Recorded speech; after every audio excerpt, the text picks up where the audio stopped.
guys! Welcome to my YouTube channel. Again, this is Rica.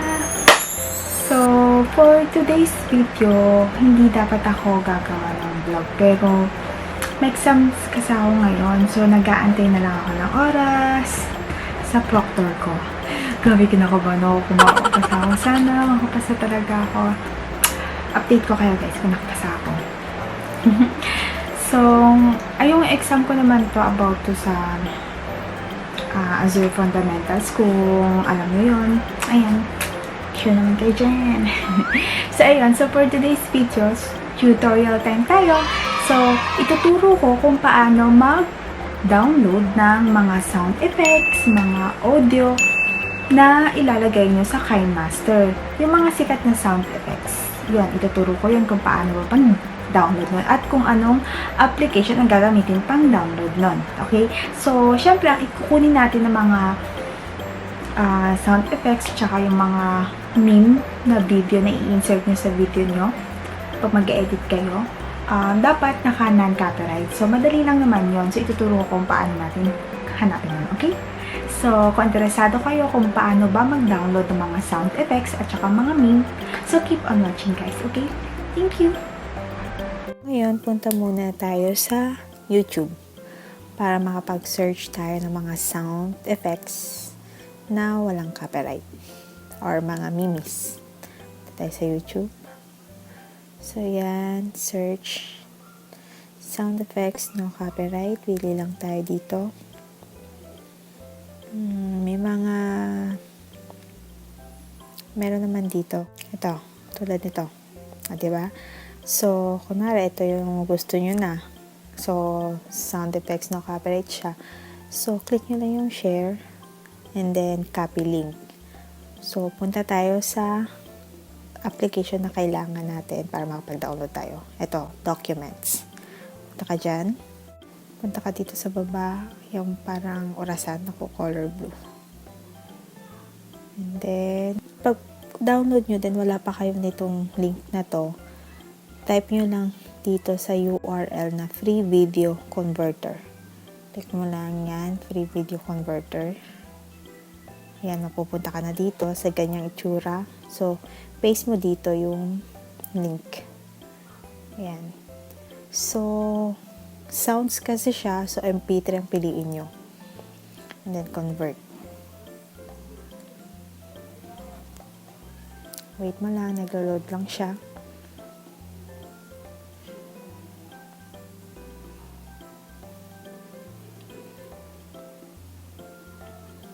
Ayan na siya.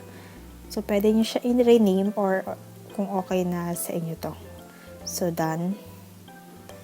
So, yan. Nagda-down. Nakikita nyo sa baba. Yan, nagda-down. Punta ka dito sa folder na violet. So, hanapin natin yung na-download natin kanina. Sa downloads. So, ito, punch sound. Click mo yung nasa baba. Then, click mo yung share. Then, hanapin nyo yung Kinemaster. Ayan, copy to Kinemaster. Ayan, done. So, automatic na siya nandito.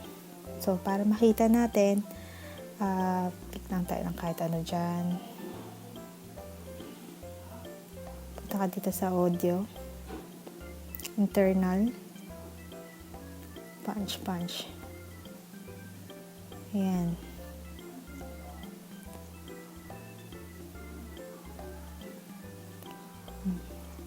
Ay, diba? Mayroon na kasi pala ako.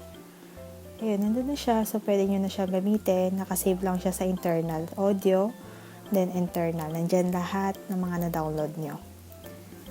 So, ngayon, ang search naman natin, memes. So, kahit anong sound effects, may madami kayo makikita dyan. So, ngayon, memes, no copyright. Kahit anong memes, pwede siya. Ito. Ayan. So, share, copy natin yung link. Nakakatawa. So, punta tayo sa documents ulit. Sana nagigets nyo or nasusundan nyo ako. Sorry ha. Comment down lang kayo kung may tanong kayo, ha. So, punta ulit tayo dito sa baba. Then, automatic na kasi nandito siya pag lagi kayo nagda-download. So, paste nyo dito yung link. Then, MP4 siya kasi video siya. So, yung format niya is MP4. So, MP4, convert. Da-download na siya. Then, done. Yan, sa baba, kikita nyo yan. Yan, pwede na tayo pumunta dito sa folder na violet. Hanapin lang natin yung minis na na-download natin kanina. Yung oh my god. Ayan o, 22%. Hintayin lang natin. Ayan, tapos na. Click mo ito sa baba. Then, share.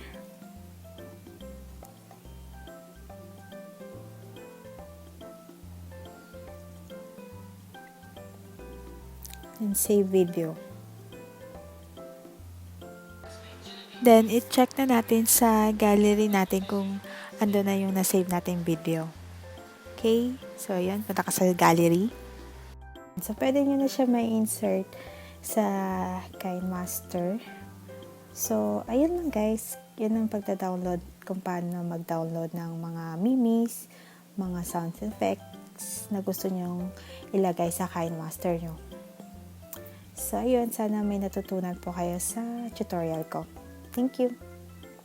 So, ayun lang guys. So, sana may natutunan kayo. Sana ituro ko kung paano nga ba mag-download ng mga sound effects. So, kung may gusto pa kayong i-download ng mga music, pwede nyo naman gamitin yung documents na application. Okay?